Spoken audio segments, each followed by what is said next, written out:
પંચમહાલ જિલ્લામાં ખનીજ માફિયાઓ બેફામ થયા છે અને બેફામ ખનીજ માફિયાઓ સક્રિય છે। સરકારી અધિકારીઓની હિલચાલ પર નજર રાખવા માટે માફિયાઓએ સોશિયલ મીડિયાને હથિયાર તરીકે ઉપયોગ કર્યો છે। ગોધરા અને કલોલ પંથકમાં વોટ્સએપ ગ્રુપ દ્વારા અધિકારીઓના લોકેશન અને ગાડીઓની રેકી કરવામાં આવી રહી હોવાનો પર્દાફાશ થયો છે।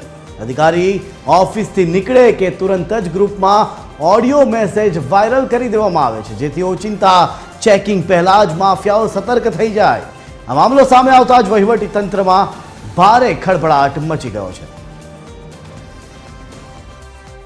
ભૂતકાળમાં પણ આવી ઘટના ગોધરા તાલુકામાં બનેલ હતી અને કાલોલ તાલુકામાં પણ એઝ અ પ્લાન તરીકે હું જ્યારે વિઝિટ કરતો ત્યારે પણ આ પ્રકારની રેકીની વિગતો અમને મળેલ હતી। તે અનુસંધાને ભૂતકાળમાં પણ અમે કાર્યવાહી કરેલી છે અને સાયબર ક્રાઇમ અંતર્ગત અમે ગુનો પણ દાખલ કરેલ છે ભૂતકાળમાં।